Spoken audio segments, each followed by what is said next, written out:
des riches, il y a plus de fruits que sur la table des pauvres. Que vous le vouliez ou pas, c'est comme ça. Je ne sais pas ce à quoi ressemble votre vie avant la mort, mais pour beaucoup, ça ressemble à ça. Des enfants qui meurent de paludisme, de diarrhée. Je ne sais pas d'où vous venez, mais je suis sûr que quelque part à côté de vous, il y a des gens dont la vie avant la mort ressemble à ça. Donc, avant de réfléchir à ce que sera notre vie après la mort, je voudrais vous inviter aujourd'hui à ce qu'on réfléchisse à ce qu'est notre vie avant la mort. C'est bien, moi aussi je vais être à côté de Dieu, vous avez entendu ma prière. Et ceux qui me connaissent bien savent que ce n'est pas une habitude chez moi de prier. C'est vrai. Donc, quand vous croirez que c'est grave ce que je vous ai montré, si vous êtes d'accord avec moi que c'est grave, que ça ne va pas, qu'il y a plein de gens qui meurent de faim, qui meurent de soif, eh bien j'ai envie de vous dire que ce n'est pas encore pire. Voilà les statistiques qui datent déjà d'il y a 24 mois. Sur la Terre, par an, il y a 429 000 enfants qui meurent de paludisme. 429 000 enfants. Ces statistiques ont 2 ans, je ne les ai pas mis à jour. Parce que j'avais peur de voir les chiffres aujourd'hui. 525 000 enfants et adultes meurent de diarrhée. C'est vrai que chez nous, dès qu'on meurt de diarrhée, c'est que notre oncle qui a acheté une nouvelle voiture est la cause. Mais avant d'aller savoir comment il a fait pour vous donner la diarrhée, moi je constate que vous êtes mort de diarrhée. Je peux m'arrêter là. On meurt de diarrhée. Si votre oncle peut vous tuer de paludisme, ça veut dire qu'il y avait le moustique du palu autour de vous. Si votre oncle peut vous tuer avec la diarrhée, ça veut dire que l'eau que vous buviez était de mauvaise qualité. Si elle n'était pas de mauvaise qualité, alors il aurait cherché autre chose pour vous tuer. Donc, ceux qui pensent que c'est leur oncle qui tue, ne leur donnez plus les raisons.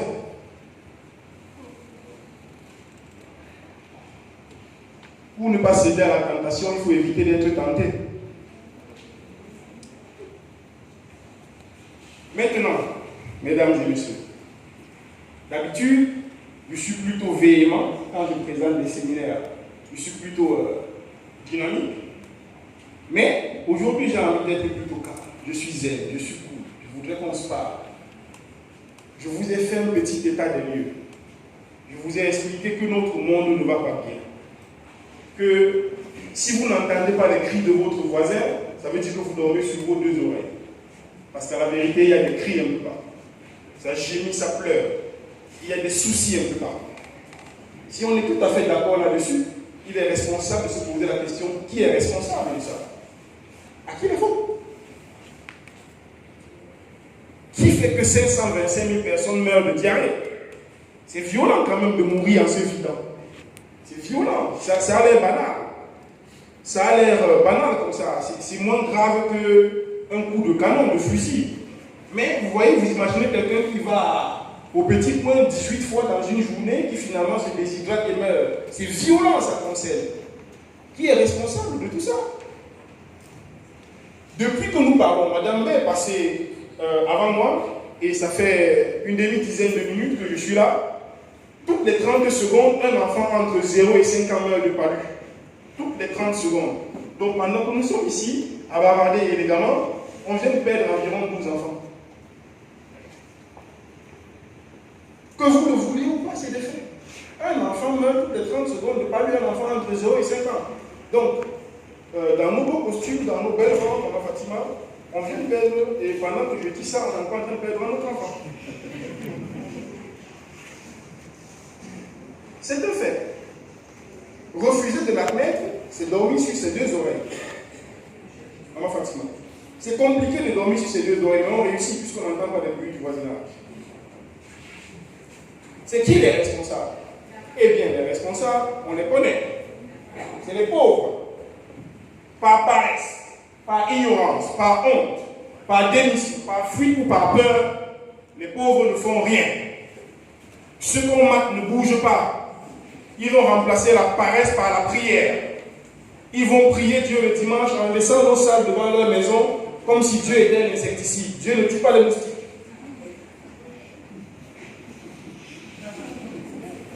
C'est nous les responsables. Dieu n'est pas pauvre. Sans publicité. C'est nous les principaux responsables. Ce que nous sommes, nous ne devons qu'à nous-mêmes, qu'à notre lâcheté. Ce que nos enfants seront, ce sera notre lâcheté. Ce sera notre inaction. Ce sera notre fuite en avant. Notre incapacité à nous poser des questions sérieuses de notre époque, à adresser les problèmes de notre époque, à améliorer l'existence de nos enfants pour demain. Nous avons trouvé un monde où il faisait maximum 38 degrés. Aujourd'hui, à Douala, il fait 42 degrés. Nous sommes responsables de ça. Chacun va au supermarché, il achète un bonbon, il faut qu'on emballe. Où est-ce qu'on met le plastique après? Personne ne se pose la question. Et puis quand nos enfants vont mourir demain, on se demande c'est quoi? Quand la boîte de Gary va coûter 200, on se demande comment? Nous avons gâté la terre. La terre qui nous nourrit, nous l'avons gâtée. Nous sommes responsables de ça. Nous sommes responsables parce que par notre consentement muet, par notre acceptation passive, nous avons laissé ceux qui dominent le monde continuer de dominer le monde. Vous savez quelle est la position des pauvres dans le salon des riches? Ils sont sous la table. C'est sur leur dos qu'on met la table de repas. Alors, pour que ça s'arrête, il faut que les pauvres se lèvent et la table tombe. Sauf que les pauvres sont trop pauvres dans leur tête pour se lever. La position des pauvres dans le salon des riches, c'est courbé. La table est sur leur dos. C'est eux qui portent le repas des riches. Donc, le jour où on veut que ça change, eh bien, les pauvres se lèvent. Mais nous sommes trop lâches, nous avons trop peur. Personne ne bouge, personne ne fait rien. Et la seule chose dont les grands ont besoin pour continuer de rester les grands, c'est le silence des pauvres. C'est le silence des faibles. Tant que les faibles diront oui, tant que les faibles diront on fait comment, il n'y aura rien. On vous a invité aujourd'hui pour vous poser les questions. Arrêtez d'être des fantômes, arrêtez de devenir des ombres. Parce que les ombres ne connaissent pas d'obstacles. Ils traversent, ils n'ont pas de problème. C'est un peu comme ça que nous sommes, non? Si vous mirez le soir et vous ne voyez pas ça, c'est que ce n'est pas vous qui êtes devant le miroir. Finalement, quand même, pour vous calmer un peu, nous ne sommes pas les seuls responsables. Il y a des riches, ceux qui dominent le monde. Ils ne sont pas 1 million, je vais vous faire peur. Ils sont 500, pas plus. Ils représentent 12 familles, et voilà leur nom. On les connaît tous. Voilà les différents représentants de leur famille. Ces 12 familles dominent le monde. Ces 12 familles ont créé 4 sociétés. Wellington, Capital Investors, AXA Massachusetts, Financial Service Bureau. Ces 4 sociétés-là, comme vous voyez, sont actionnaires dans les 508 plus grandes sociétés du monde. Donc choisissez, imaginez dans votre tête une société, une très grande société dans le monde. Ces 4 sociétés sont actionnaires dans cette société-là. Peu importe la société. Voilà, je vous ai pris comme ça quelques-unes des sociétés du monde dans lesquelles ces gens sont actionnaires. ExxonMobil, quoi? Vous voulez quoi? Tout est là. C'est eux qui dirigent le monde. C'est eux qui dirigent le monde. Et quand je parle de société, je ne parle pas simplement d'industrie. Je parle de télévision. Je parle de laboratoire pharmaceutique. Je parle de tout. C'est eux qui dirigent. C'est eux qui décident s'il va faire chaud ou s'il va faire froid. Pendant que certains gens dorment avec leurs enfants couchés sur le ventre parce qu'il n'y a pas d'espace, eux ils sont en train de découvrir la planète Mars et Neptune et consorts. C'est ça le monde. Que vous le vouliez ou pas, que ça perturbe vos certitudes ou pas, c'est ça le monde. Ces gens dominent le monde. Et l'un d'entre eux dit, je m'appelle Jacob Rothschild. Ma famille et moi possédons 500 000 milliards de dollars. Nous possédons la quasi-totalité des banques nationales, la réserve fédérale et le Vatican. C'est nous qui avons financé toutes les guerres depuis Napoléon, des deux côtés. Nous possédons aussi tes médias, tes gouvernements et tout ton pétrole.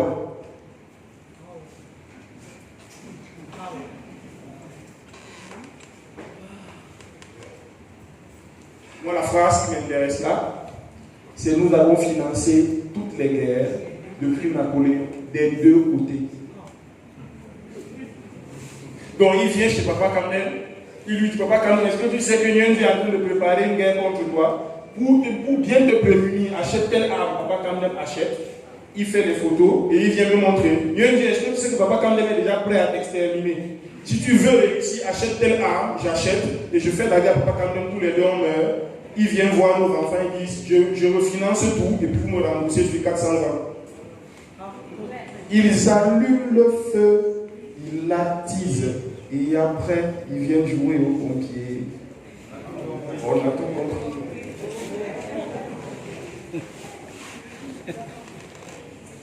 Pour réussir à avoir une telle maîtrise sur nous, pour réussir ça, parce qu'il faut bien se poser la question, comment ils ont fait pour que 1000, 2000, 3000 ans après, ils continuent d'avoir autant de contrôle? Pour cela, ils maîtrisent la télévision. Regardez, on ne va pas traîner là. Voilà la télévision. Voilà ce que vous voyez. Ce monsieur qui est devant vous, parce qu'il est attaqué par celui qui est derrière. N'est-ce pas? Voilà la télévision. Voilà la scène réelle. Voilà ce que la télévision vous montre. Vous avez l'impression que c'est celui qui est derrière qui attaque celui qui est devant. Celui qui est devant qui attaque celui qui est derrière. Voilà ce que la télévision peut vous faire croire. L'ancien PDG de TF1, Patrick Lelay, disait: le rôle de la télévision, ce n'est pas de vendre 3 minutes de temps d'antenne à Coca-Cola. Non. Le rôle de la télévision, c'est de leur vendre de l'espace de cerveau humain disponible. Il dit: l'agencement de nos émissions et de nos couleurs ont pour but de créer un espace disponible dans la tête du téléspectateur. Et après, en 3 minutes, on y dépose la marque que l'on veut. Lorsqu'à la sortie de notre émission, le téléspectateur choisit un objet, en fait, il n'a pas choisi, nous avons choisi pour lui. Donc, pour ceux qui croient qu'ils sont des êtres humains parmi vous, le mirez-vous le soir. J'espère que vous reverrez la même chose. C'est pas moi qui l'ai dit, donc ne venez pas m'en vouloir. Hein. Il dit que c'est de l'espace de cerveau humain disponible qu'il vend. Pour le faire, il contrôle le statu quo. Ils font en sorte que les gens ne bougent pas, que les pauvres restent ce qu'ils sont. Et pour réussir ça, il contrôle l'école. Autrefois, quelqu'un qui avait le brevet était un grand. Aujourd'hui, quelqu'un qui a la licence est un petit. Pourquoi? Parce qu'avant, l'école servait à ouvrir les horizons. Aujourd'hui, l'école sert à les réduire. Oui. C'est pour cela que cet enfant demande à son père: papa, à quoi ça sert d'aller à l'école? Et le père lui répond: mon fils, c'est pour que tu sois formaté à devenir un esclave parfait. Avec le titre approuvé par l'État, qui ne peut pas penser en dehors du consensus prescrit. Tu apprendras à répéter l'information au lieu de penser de manière critique, de sorte que tu ne deviendras jamais un problème pour le statu quo. Lorsque tu seras diplômé, tu travailleras pendant des années pour payer les prêts et tes impôts, pour satisfaire ton gouvernement. Voilà pourquoi les plus riches de la société moderne, c'est ceux qui travaillent à Sonel, qui peuvent prendre 30 millions de crédits et vivre comme des esclaves pendant 30 ans pour rembourser. Et au quartier, on dit: c'est le boss. Moi, j'ai soigné ma boss. Ouais. Il travaille à la Sonara, il prend un crédit 20 millions, il se tape une voiture, 30 millions, il se tape une petite maison de 2 chambres, salon, douche, cuisine. Et au quartier, c'est le boss. À l'APV, c'est le président. Il est vite stressé, il meurt stressé parce qu'il faut rembourser les crédits. Chaque fois que le téléphone sonne, c'est le numéro du gestionnaire de la banque. Il chauffe sa femme, il chauffe ses enfants. Allez dans la chambre, là-bas, c'est pour vous que je souffre comme ça. Non, ça peut changer, quoi. C'est pas fatal. C'est pas toujours comme ça. Hein? Le week-end, il est pressé. Il ne peut même pas manger son bon dollar que son épouse a fait parce qu'il faut aller à la tontine. C'est le cap choix. C'est terrible, ça. Voilà la vie qu'ils ont préparée pour nous. Ils contrôlent aussi les médicaments. Rappelez-vous toujours, ne l'oubliez jamais, il n'y a pas de système de santé sur la terre, il y a un système de maladie. Les grands ont décidé qu'ils peuvent laisser le soin à Dieu et au hasard de choisir qui sera malade. C'est eux qui décident qui sera malade et quand la personne sera malade. Voilà pourquoi chaque comprimé que vous buvez a 2 fonctions. Calmer un mal, programmer un autre.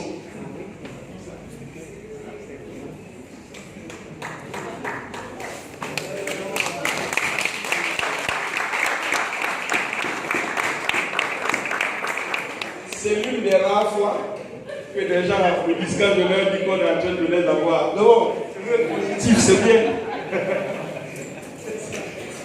C'est quand même quelque chose. Voilà. C'est bien. On vous dit que vous êtes déjà sur la chaise électrique et vous applaudissez. Ah, quel optimisme. C'est bien. Ça veut dire qu'on a réussi ce soir. On veut dire qu'on a réussi. C'est vrai. C'est eux qui décident de quand on sera malade. Ça fait la pérennité de l'entreprise.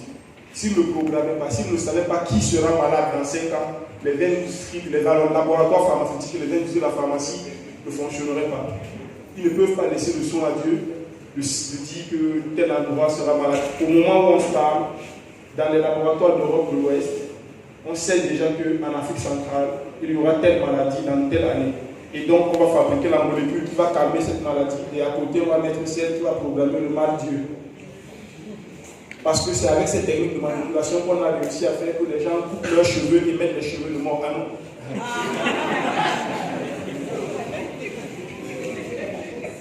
C'est avec cette technique qu'on a réussi à faire en sorte que les gens achètent le jeans normal à 10 000, le jeans déchiré à 20 000. Et d'ailleurs, ça a un nom, Destroy. C'est avec les techniques de manipulation. C'est avec ça qu'il faut que vous tous vous êtes d'accord avec moi et à la sortie vous ne ferez rien. C'est avec les mêmes techniques. On aime la danse des morts. Pour réussir ça, ils tiennent la monnaie, l'argent, c'est eux. Depuis que le Trump est fini, l'argent est fabriqué par les grands et c'est eux qui décident de qui il a, de combien il a, de ce qu'il en fait, de quelle est la valeur. D'ailleurs, il peut te donner aujourd'hui, il dit c'est 10 000, peut-être le matin, il dit c'est 5 000 et c'est toujours bon. C'est eux qui décident. Et il y a toujours des techniques savantes pour expliquer ça. C'est-à-dire qu'il peut prendre Tonton Samy vous expliquer ce que c'est que la dévaluation. Il y a inflation.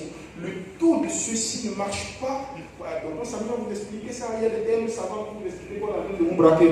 Et vous êtes d'accord quand Tonton Samy va expliquer, c'est fini d'applaudisser. Non, la dévaluation est un principe économique qui paraît un docteur vous m'a expliqué ça, tu ne peux pas te lever. C'est comme ça, c'est ce qu'ils font. L'avantage qu'on a, c'est que maintenant, on a ces deux gens-là de l'autre côté. C'est comme ça qu'on gagne la guerre. On va le quitter pour rien.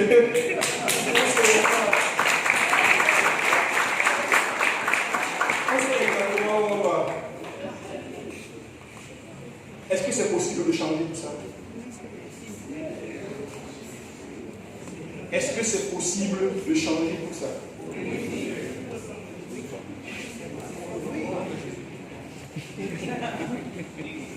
TBC.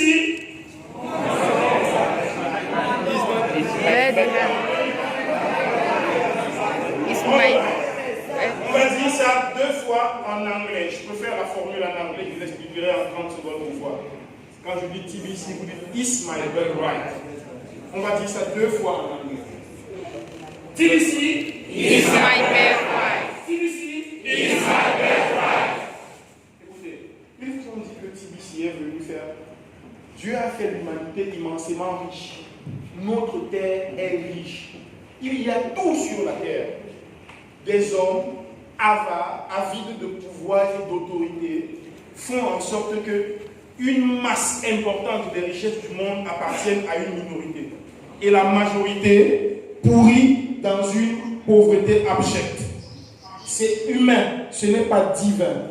Quand on dit Is my birthright, ça veut dire que la fortune, l'abondance, la richesse, le bien-être et le bonheur sont des données naturelles. On ne doit pas les chercher. C'est là. Vous savez, le couteau n'est qu'un objet. C'est l'usage qu'on en fait qui le transforme soit en ustensile de cuisine, soit en arme blanche. Mais le couteau n'est qu'un objet. Donc, si vous donnez l'argent à quelqu'un, beaucoup d'argent, ça ne veut pas dire que le monde se portera mieux. Ça veut simplement dire que chacun aura le choix de savoir s'il utilise son argent pour rendre le monde meilleur ou pour appauvrir les autres. Donc, pour moi, la fortune n'est pas un état final, c'est un état de départ. L'état final, c'est ce qu'on fait avec l'argent que l'on a. Parce que beaucoup de gens font comme si l'argent était la fin. La fortune, la réussite n'est que le début. Ensuite, que fait-on? Donc, on peut changer les choses. Tout ce que je vous ai décrit là peut être changé, à condition que l'on comprenne ceci. La monnaie. Parce que le nerf de la guerre, c'est l'argent. Celui qui a de l'argent peut changer les choses. Celui qui a de l'argent peut changer les choses. Le nerf de la guerre, c'est l'argent. Il faut donc comprendre la monnaie pour comprendre ce qui s'est passé. C'est quoi la monnaie? La monnaie, c'est n'importe quoi. Si on coupe un bout de tresse de maman et on dit que c'est ça désormais le billet de 10 000, si on est tous d'accord, eh bien on va dévaliser sa tête. Elle va rentrer sans cheveux.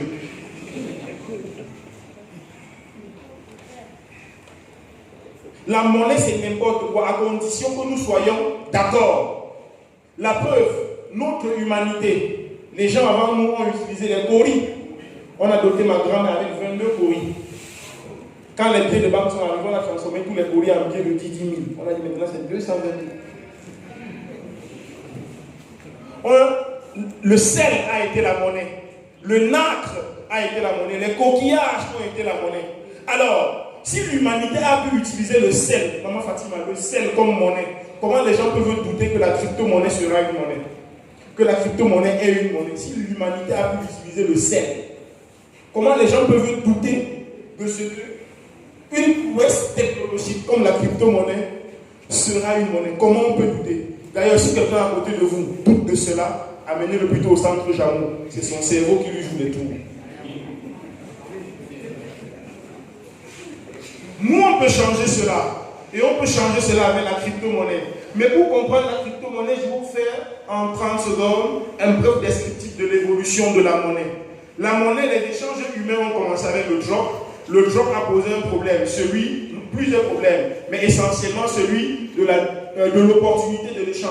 J'ai de la patate, je viens voir Papa Guéa, il a la banane, je veux prendre sa banane, sauf que lui, il veut le manioc. Donc, chacun repart avec son bien en attendant celui qui a ce qu'il veut et qui veut ce que tu as, le bien pourri. Pour résoudre ce problème, les humains ont trouvé l'or comme intermédiaire de change. Lorsque j'allais vers lui et qu'il ne voulait pas ce que j'ai, je lui donnais de l'or à la place et je récupérais son bien. Avec l'or, il pouvait aller acheter ce qu'il voulait. Sauf que l'or venait en lingots et c'était difficile de diviser. Quelle quantité d'or fallait-il donner pour quelle quantité de biens? L'humanité a encore évolué. La monnaie métallique est née parce qu'on a commencé à couper l'or en petites pièces qu'on a appelées l'écu, n'est-ce pas?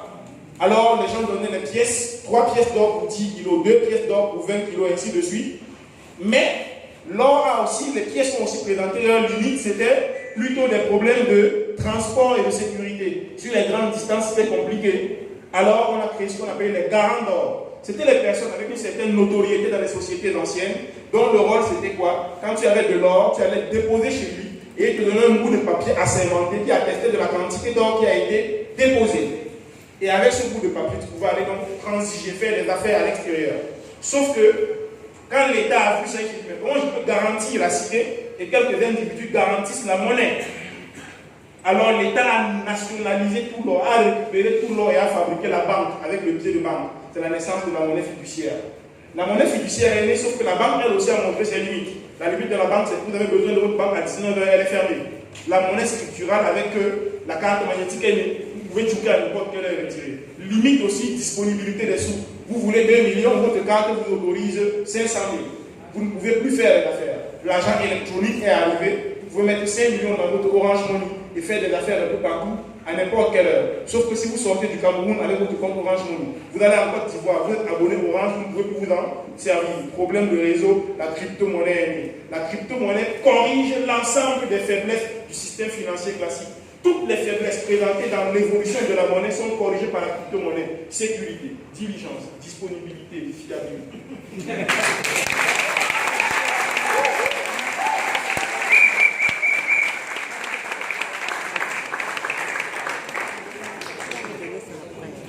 Voilà comment la crypto-monnaie est arrivée.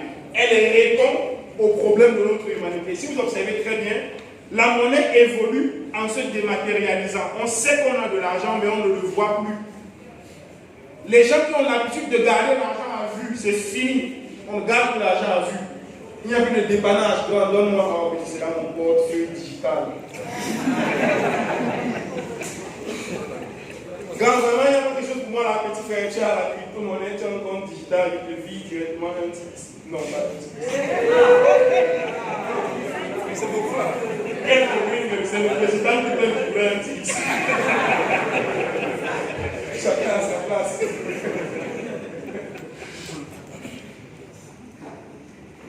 TBC n'est ni une banque ni un marketing de réseau. Pour ceux qui se posent la question, parce qu'il y a beaucoup de nouveaux, et ils se disent, c'est vrai le marketing de réseau. TBC n'est pas une banque, TBC est une monnaie. La crypto-monnaie, c'est une monnaie. Simplement, comme je viens de vous le décrire, la monnaie fiduciaire, le billet de banque est en train de jouer cet arrêt de jeu. Pour reprendre une terminologie sportive, la crypto-monnaie, la monnaie fiduciaire, le billet de banque, la carte, c'est en train de jouer les arrêts de jeu. C'est bientôt fini. On est en train de passer désormais à la monnaie digitale. Ok? On est en train d'évoluer vers ça. Ceux qui ne l'ont pas encore compris ont 20 ans de retard. Ils ont 20 ans de retard et j'ai peur qu'ils mettent leurs enfants 50 ans en retard. Parce que ça va très vite. Et la technologie a ce défaut de ne pas attendre quelqu'un. C'est brutal, ça vient, ça ne vous attend pas, ça va. Vous viendrez après. Peu importe l'état dans lequel vous serez, vous viendrez après. C'est ça la technologie. La technologie, Internet a bousillé plein d'entreprises. Plein de chefs d'entreprises qui n'ont pas pris le train d'Internet à temps ont fermé. C'est comme ça. Il y a 25 ans, les jeunes qui ont dit, je vous donne un exemple banal autour de nous, Express Union, c'était l'un des fleurons de l'économie camerounaise, de l'économie nationale, n'est-ce pas? Mais il y a 10 ans, un jeune garçon lui a vendu l'application pour l'argent mobile, lui a dit que non, il faut s'aligner et signer. Aujourd'hui, il est largué. Si Express Union ne change pas son modèle économique, il va fermer. Il doit se transformer en banque quelque chose. Mais sur le domaine transfert, il va fermer. Au Cameroun, en tout cas. Il va fermer. Il n'y a plus rien. La preuve, on est 300. Combien de personnes ont une application Express Union dans leur téléphone? Combien de personnes ont Orange Money? Ce n'est pas... Enfin, on peut le dire avec les termes savants, mais on peut aussi faire comme grand-mère au village. Qui a ça? Qui a ça? Personne. TBC n'est pas un marketing de réseau parce que vous n'avez pas l'obligation de faire venir quelqu'un pour que votre compte prenne de la valeur. Ce n'est pas une obligation. C'est facultatif. La crypto-monnaie, c'est 4 phases. La première, c'est la conception. Ça naît dans l'esprit de quelqu'un ou de plusieurs personnes. La deuxième, c'est la production. Toute crypto-monnaie crédible, le jour de son lancement, vous donne 2 informations capitales. La première, c'est le nombre total de pièces produites. Et la deuxième, c'est la valeur maximale d'une pièce quand elle atteint la maturité. Quand on a fini de produire le nombre total de pièces, on passe à la phase de distribution. C'est celle dans laquelle on forme, on informe, on éduque, on sensibilise, afin que les gens sachent que ça existe, qu'il en acquiert des parts. Et la dernière phase, c'est la phase de consommation. C'est celle dans laquelle on tire tous les véritables bénéfices d'appartenir à une communauté cryptée et d'avoir acquis ces pièces avant. Voilà les 4 phases d'évolution de crypto-monnaie. Et dans aucune de ces phases, vous êtes obligé de venir avec quelqu'un. Ce n'est pas obligatoire, c'est facultatif. Vous choisissez si vous voulez ou pas. Mais ce que vous devez savoir, c'est qu'il y a 2 catégories de crypto-monnaies. Il y a les crypto-monnaies commerciales et les crypto-monnaies communautaires. Les crypto-monnaies commerciales, c'est celles qui sont cotées en bourse. Et comment ça marche la bourse? Il y a un effet positif et un effet négatif. L'effet positif d'être coté en bourse, c'est que dès que vous êtes à la bourse, vous bénéficiez d'une très grande visibilité. On vous voit facilement. On n'a vraiment pas besoin de communication pour vous voir. Vous êtes à la bourse, vous êtes au marché. L'effet négatif, c'est que la bourse, ça monte, ça descend. Les experts vont vous dire que ça obéit à la loi de l'offre et de la demande. Mais excusez-moi, je ne parle pas comme je ne connais pas. Ok? Je vais vous dire ce que c'est que la bourse. Ce n'est pas la loi de l'offre et de la demande. Ça, c'est du blabla. Les grands disent que tout ça, c'est la technique. Mais la bourse, c'est comme Maman Fatima qui est Samuel Eto'o et moi, Bill Gates. On fait un séminaire ici et à la fin, on dit on a soif. On nous donne une bouteille d'eau minérale, super bon. On boit et on dit c'est très bien.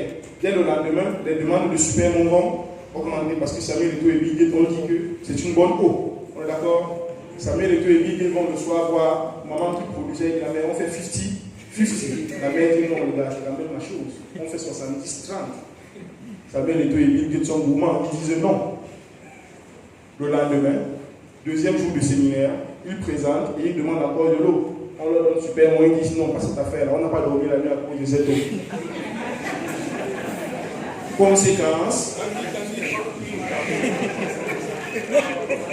Donc quand vous allez à la bourse, c'est les patrons qui vous tiennent. Alors, les crypto-monnaies de deuxième génération sont des crypto-monnaies communautaires. Elles disent, on ne peut pas fabriquer un objet pour donner du pouvoir d'achat aux pauvres et aller le mettre dans le porte-monnaie des riches. Il faut que les pauvres eux-mêmes participent à disséminer l'information partout.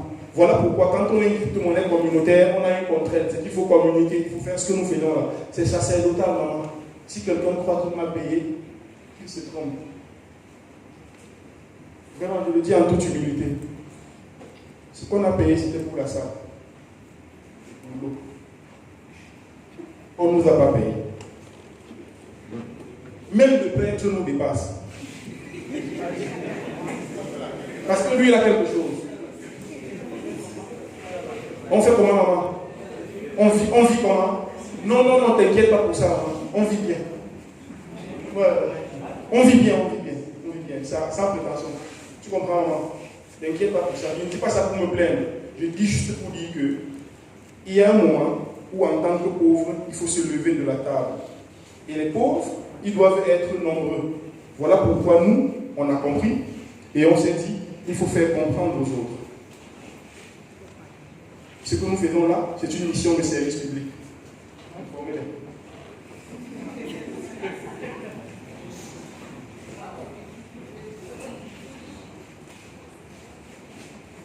TBC est une crypto-monnaie communautaire. Ça veut dire que vous n'entendrez jamais que TBC monte et descend. Il n'y a pas de phénomène de yo-yo. TBC évolue lentement, mais évolue progressivement.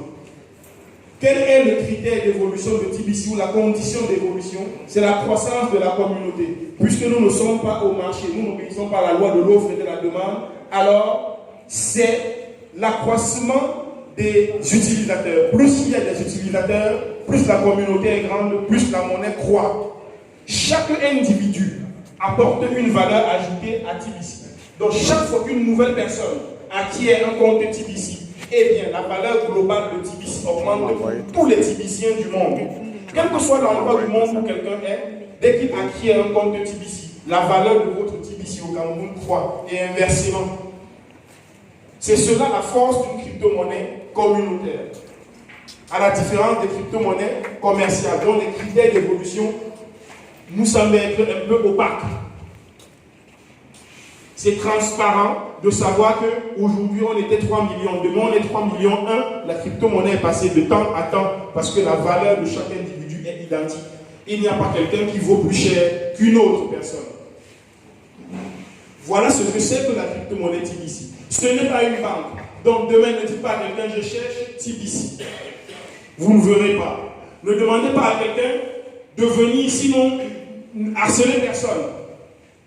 Je dis souvent aux gens, ne dites jamais, n'essayez jamais de convaincre quelqu'un d'entrer dans TBC. Non. N'essayez jamais de convaincre quelqu'un d'acquérir un compte digital. Non. Expliquez aux gens que le monde est en train de bouger, que la monnaie sera digitale demain. Si la personne le comprend, tant mieux. Si elle ne comprend pas, ne vous dérangez pas, elle comprendra. Parce que ceux qui ne viennent pas aujourd'hui en marchant viendront demain.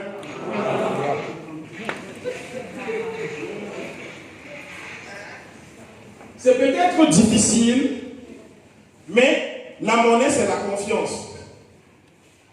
La confiance des utilisateurs en sa capacité à conserver sa valeur et à servir comme moyen de change.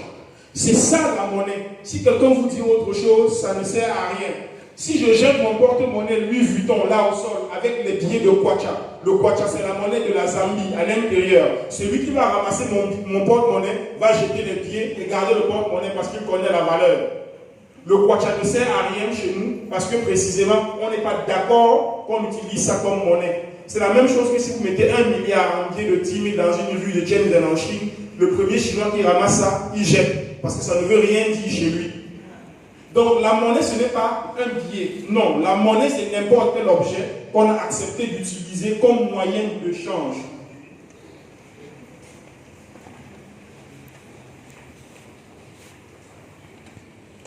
Ça, ce sont des détails techniques sur lesquels le leader reviendra tout à l'heure, donc on peut s'en passer. Ce que vous devez savoir, que TBC a déjà atteint un niveau de liquidité somme toute appréciable. Ceux qui ont un compte digital aujourd'hui, type ici, aujourd'hui dans cette salle, et qui ne s'en sont jamais servis pour acheter un bien ou un service, ne peuvent s'en prendre qu'à eux-mêmes. Au Cameroun, il y a 150 marchands déjà minimum, et dans le monde, il y en a environ 1500 qui acceptent des paiements en crypto-monnaie de 10 à 50, à 100% dans le monde. Parce que j'ai vu un Californien qui vend des voitures et des téléphones 100%. Au Cameroun, on accepte TBC entre 10 et 50%. Monsieur Kameni qui vient d'arriver est directeur d'auto-école. Son auto-école vous forme 50% TBC. Le docteur Bouffin n'est pas là. Il vous soigne à la clinique de la régénérescence 50% TBC. Américain dans sa quincaillerie à Ange Raphaël, 20% TBC. Afro TBC Shopping, nouvelle cité, 50% TBC. Et je dis, il y en a partout. Le cabinet de Maître Fondant, la PJ, le nôtre derrière Sitabar à Bonanjo, et ainsi de suite. Il y a des marchands un peu partout. Un peu partout qui acceptent des paiements en TBC. Ça, on est encore dans la phase de distribution.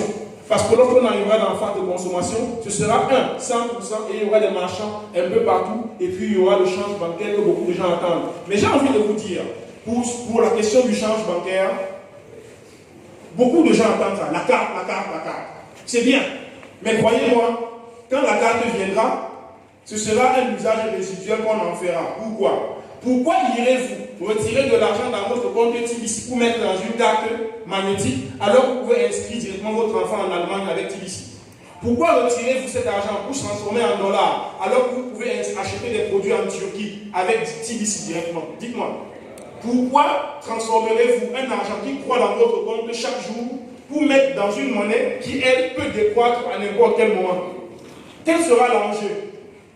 En fait, le problème que vous avez, le problème qu'ont tous ceux qui demandent la carte avec insistance, c'est qu'ils sont en train de vouloir comprendre un monde de liberté avec les vêtements de l'esclave.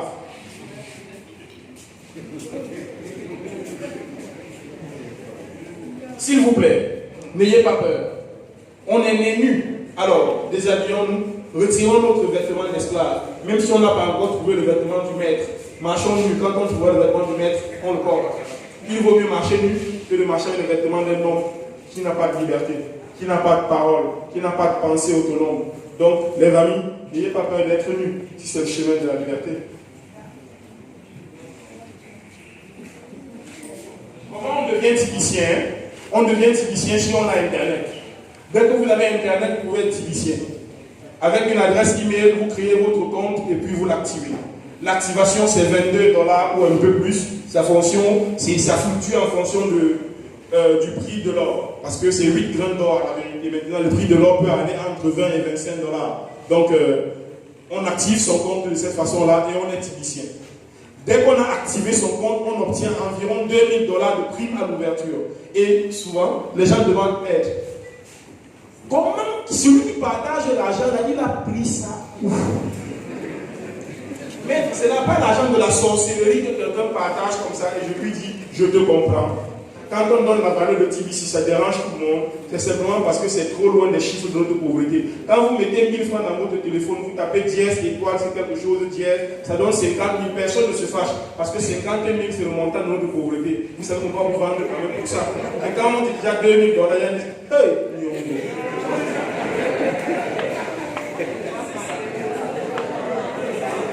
c'est simplement parce que ce montant-là, c'est un peu loin.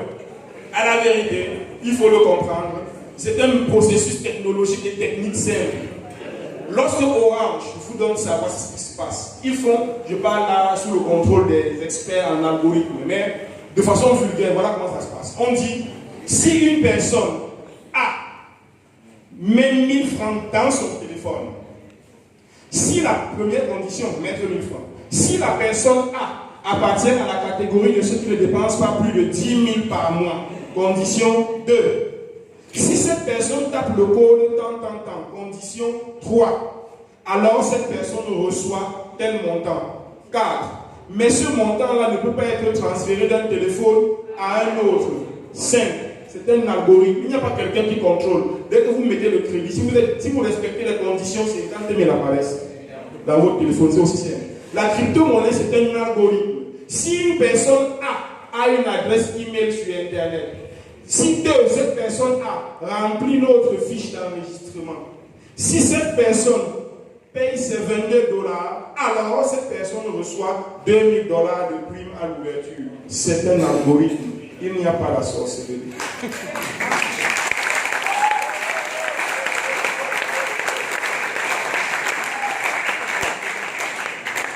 Il n'y a rien de sorcier.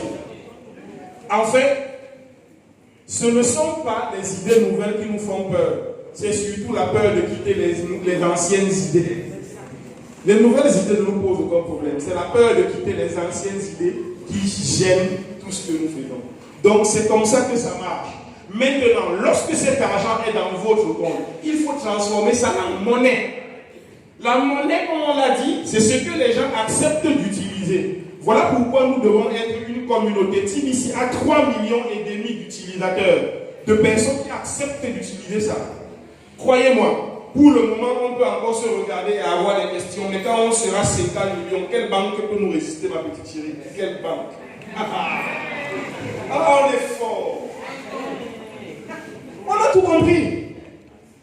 Ils nous ont mis depuis 3000 ans à utiliser leur monnaie pour les rendre riches. Et bien maintenant, on a créé la nôtre pour se rendre riches.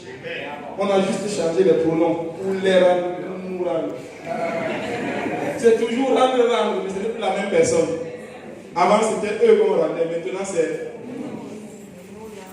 Mon fils est déjà milliardaire. Il aura 2 ans en septembre. Je ne sais pas ce que vous faites.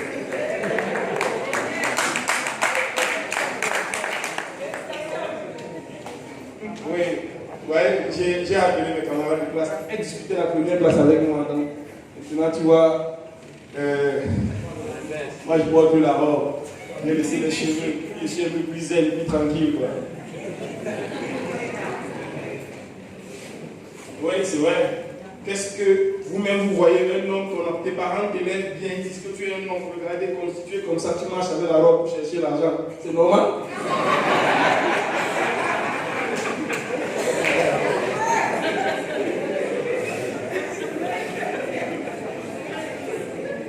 Voilà l'état des lieux. L'humanité a 2300 milliardaires en dollars en 2019. Il y a 2300 milliardaires en dollars. TBC va faire 1 million de milliardaires. Ça a l'air banal, mais c'est ce qu'on va faire. Ce sera simplement 1 million de personnes avec 1 milliard en TBC et qui acceptent que je produis le haricot, tu achètes avec TBC. Tu produis la patate, il achète avec TBC. Il fait sa musique, il achète avec TBC. Papa soin, il est malade, il prend TBC. Maman pour les habits, elle prend TBC. Et voilà l'économie TBC qui est créée. Ils vont venir vers nous, ils n'auront pas le choix. Ils n'auront pas le choix. Parce que l'avantage avec les riches, c'est qu'ils respectent les pauvres dès que les pauvres se lèvent. Est-ce que vous avez encore des doutes que ça va marcher? Un peu, maman. On va y blaguer les derniers tout à l'heure. Et je ne pas. Je peux comprendre ça, parce qu'il y a 2 types de noyades, je vous ai toujours dit. Il y a ceux qui commencent à se noyer par les pieds, ils peuvent tendre la main et on les sauve. Il y a ceux qui commencent par la tête, qui tentent de les sauver, vous mourrez avec eux.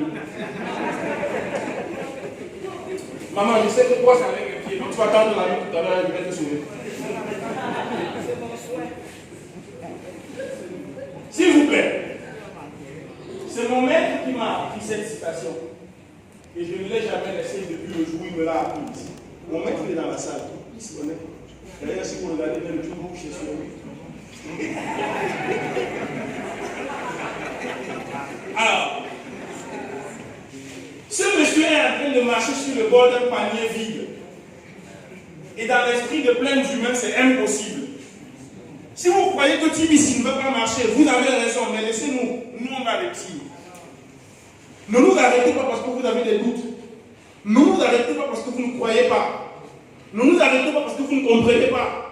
Ne nous stoppez pas parce que vous pensez que ce n'est pas possible. Pour moi, le mot impossible est un mot mal écrit. C'est I am possible. I''M est possible. Plus loin. C'est un mot mal écrit. Impossible n'existe pas. Tout le monde pensait que c'était impossible à faire. Et puis il est arrivé quelqu'un qui ne le savait pas, il l'a fait. Pour vous, plein de choses sont impossibles parce qu'on vous a dit que c'était impossible. Est-ce que vous avez essayé ça? Est-ce que vous avez osé le faire? Probablement, c'est possible qu'on échoue. Parce que mon maître m'a aussi appris que c'est une nécessaire prévision de prévoir qu'on ne peut tout prévoir. D'accord, je prévois qu'on n'a pas tout prévu. On peut échouer. Internet peut disparaître. Mais nous préférons, nous avons choisi d'échouer en faisant quelque chose de différent. Au moins, au tribunal de nos enfants, on leur dira, on a essayé autre chose. On ne vous a pas laissé la misère qu'on a trouvée. On a osé faire autre chose. On n'a pas réussi. Alors ils sauront que leurs parents sont morts en essayant. Moi, je meurs debout, je ne vais pas coucher.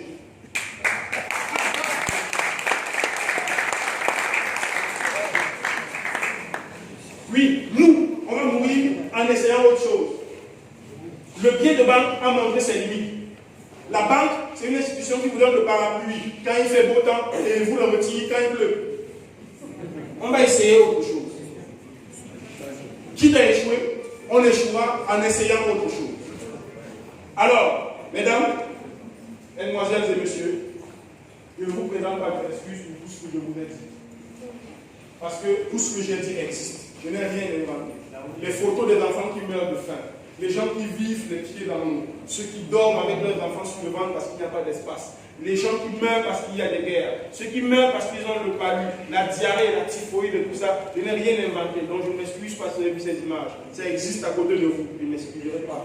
Je ne m'excuserai pas non plus parce que j'ai été dur envers vous. Oui, quelquefois pour briser la glace qui est gelée dans le cerveau des gens, il faut utiliser un outil solide. Oui, je ne m'excuserai pas d'avoir été un peu dur. Je ne m'excuserai pas, mesdames, messieurs, pour avoir dit que nous sommes complices de l'assassinat de nos enfants. Je ne m'excuserai pas pour avoir dit que c'est nous qui sommes coupables d'être là où nous sommes. Que si nous avions voulu quitter de là, eh bien, soit nous serions quittés, soit nous serions morts en essayant de quitter. Parce qu'il n'y a aucun mérite à faire la victime. À dire tout le temps, on nous a fait. Et toi-même, tu as fait quoi? Cette fois-ci, j'ai décidé de quelque chose. Soit je le fais aussi, soit ils ne le font plus.